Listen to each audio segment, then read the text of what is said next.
সালাফি কাদেরকে বলা হয়? পরিভাষায় এক কথায় যারা পবিত্র কোরআন এবং সহিহ হাদিসের অনুসারী তাদেরকে বলা হয় সালাফি বা আহলুল হাদিস। যেমন ইমাম আবু হানিফা রাহিমাহুল্লাহ বলেছেন, ইজা সাহাল হাদিস ফাহুয়া মাযহাব। যদি তোমরা সহিহ হাদিস পেয়ে যাও সেটাকে গ্রহণ করে নাও, সেটাই হচ্ছে আমার মাযহাব। এখন যে সমস্যাগুলো উপস্থাপিত হবে এবং সামনে যে সমস্যাগুলো আসবে, সকল সমস্যার সমাধান আমরা কোন জায়গা থেকে নিব? পবিত্র কোরআন এবং সেই হাদিস থেকে আমরা সকল সমস্যার সমাধান নেব। আমার কথা কি বুঝে আসছে? এটাই হচ্ছে আহলে হাদিস আন্দোলন বাংলাদেশ। আসুন পবিত্র কুরআন ও সহিহ হাদিসের আলোকে জীবন গড়ি। সালাফি কাদেরকে বলা হয়? পরিভাষায় এক কথায় যারা পবিত্র কোরআন এবং সহিহ হাদিসের অনুসারী তাদেরকে বলা হয় সালাফি বা আহলুল হাদিস। যদি আমরা এটার একটু ব্যাখ্যা করে বলি, বিস্তারিত বলি, বিষয়টা হচ্ছে এমন, যিনি জীবনের সর্বক্ষেত্রে পবিত্র কোরআন ও সহিহ হাদিসের সিদ্ধান্তকে নিঃশর্তভাবে মেনে নিবে এবং রাসূল সাল্লাল্লাহু আলাইহি সাল্লাম ও সাহাবায়ে কেরামের তরিকা অনুযায়ী নিজের সার্বিক জীবন গড়ে তুলতে সচেষ্ট হবেন, কেবলমাত্র তিনিই হবেন কি একজন সালাফি বা একজন আহলুল হাদিস। বিষয়টা ক্লিয়ার? যারা একমাত্র আল্লাহ সুবহানাহু ওয়া তাআলার বিধান অর্থাৎ কিতাবুল্লাহ আল কোরআন এবং রাসূল সাল্লাল্লাহু আলাইহি সাল্লামের সুন্নাহ সহিহ হাদিসকে কি করবে? মেনে চলবে এবং জীবনের সকল সমস্যার সমাধান হিসেবে গ্রহণ করবে, তারাই হচ্ছে সালাফি বা আহলুল হাদিস। যারা এককভাবে কোনো একটি মাযহাবের অন্ধ অনুসরণ করে না,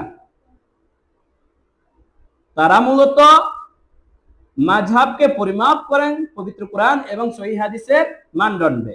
যেমন ইমাম আবু হানিফা রাহিমাহুল্লাহ, তিনি কিন্তু হানাফি মাযহাবের একক ইমাম নয় এবং তার সকল ফতোয়াই হানাফি মাযহাবে গ্রহণযোগ্য নয়।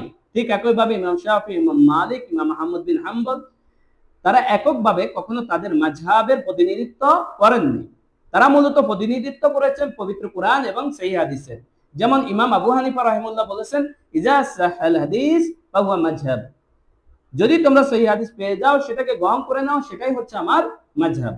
কারণ ইমাম আবু হানিফা রাহিমাহুল্লাহর সময় পর্যন্ত তিনি যতটুকু পেরেছেন ততটুকু ইজতিহাদ করে ফতোয়া প্রদান করার চেষ্টা করেছেন।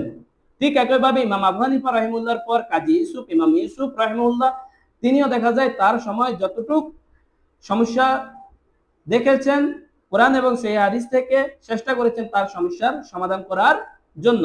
এভাবে যত ইমাম এসেছেন, ইমামের সময়কাল পর্যন্ত তিনি উত্থাপিত সমস্যাগুলো সমাধান করার জন্য চেষ্টা করেছেন।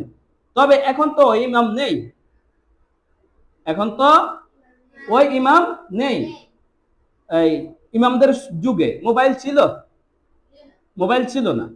এখন দেখা যাচ্ছে যে মোবাইলের সাথে সম্পৃক্ত যতগুলো বিষয় রয়েছে সবগুলোর ফতোয়া বা সবগুলোর মাসালা কোন জায়গা থেকে বাইর করতে হবে? পবিত্র কোরআন এবং সহিহ হাদিস থেকে বাইর করতে হবে না? আপনারা কি আমার কথা বুঝছেন? এখন যে সমস্যাগুলো উপস্থাপিত হবে এবং সামনে যে সমস্যাগুলো আসবে, সকল সমস্যার সমাধান আমরা কোন জায়গা থেকে নিব? পবিত্র কোরআন এবং সেই হাদিস থেকে আমরা সকল সমস্যার সমাধান নেব। আমার কথা কি বুঝে আসছে? এটাই হচ্ছে সালাফি মানহাজ বা এদেরকে বলা হয় আহলুল হাদিস।